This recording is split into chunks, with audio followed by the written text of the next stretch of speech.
Sixth graders, we're going to go through your pre-test together.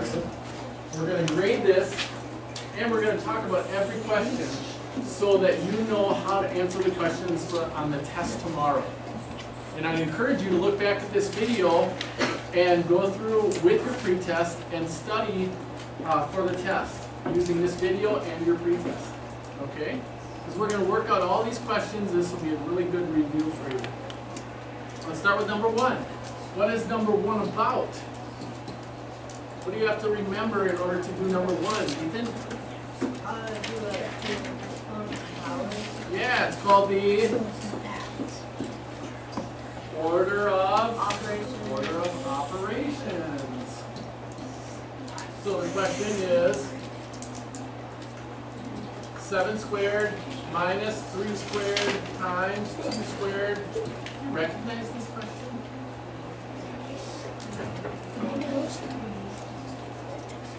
Anyone recognize this question?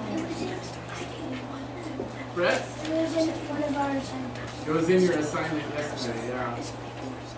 I did that on purpose so that you practice it before it was graded. 9 times 4 minus 49. Then 49 minus 36. And then, so A is the answer. Number one is A.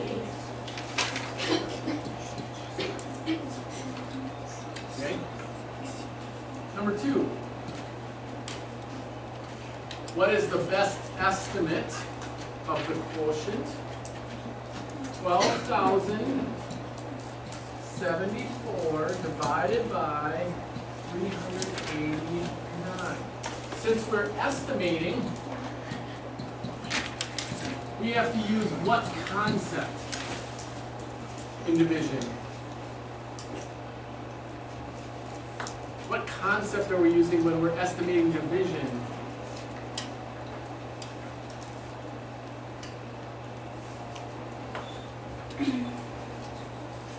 Emily? Rounding.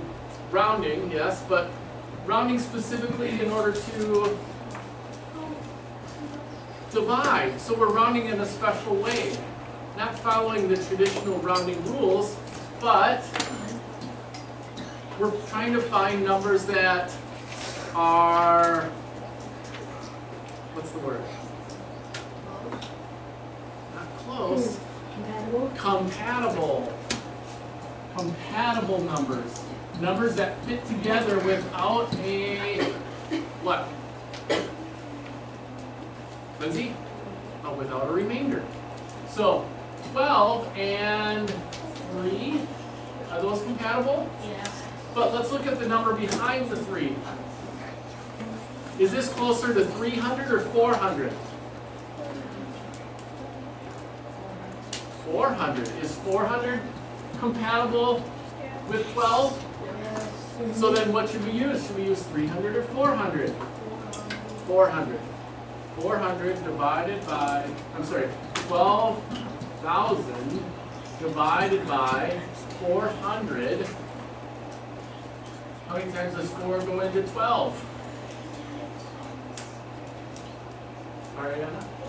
3 times. Do we put all the zeros in the answer? When do we do that? When do you put the zeros all in the answer? Abigail? When we're multiplying. We're dividing.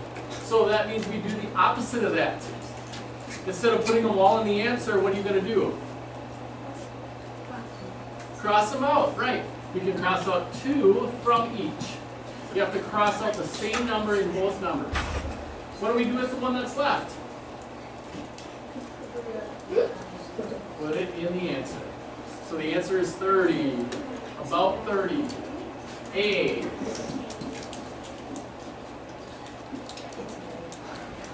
Okay? Number 3. What is the sum? When you're finding the sum, you just add the numbers, right? That's what the sum means. Sum means add. So that answer is D.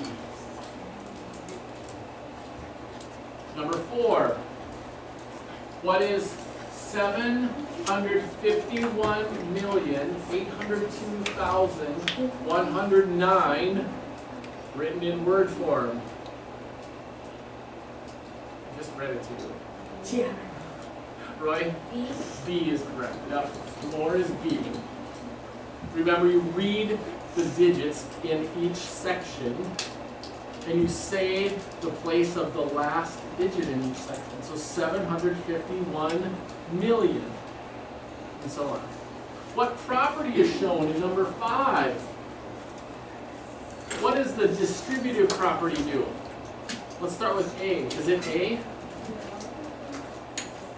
What do you do in the distributive property? Okay, what you'll do is you'll break the number up into expanded form and then multiply. That's what the distributive property says. How about the commutative property? Remember the actions for the commutative property? What can you do in the commutative property? Exactly, change the order. A times B is the same as B times A.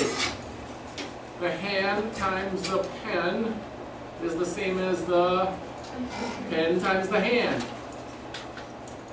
Okay, that's the commutative property. How about the associative property? What does that do?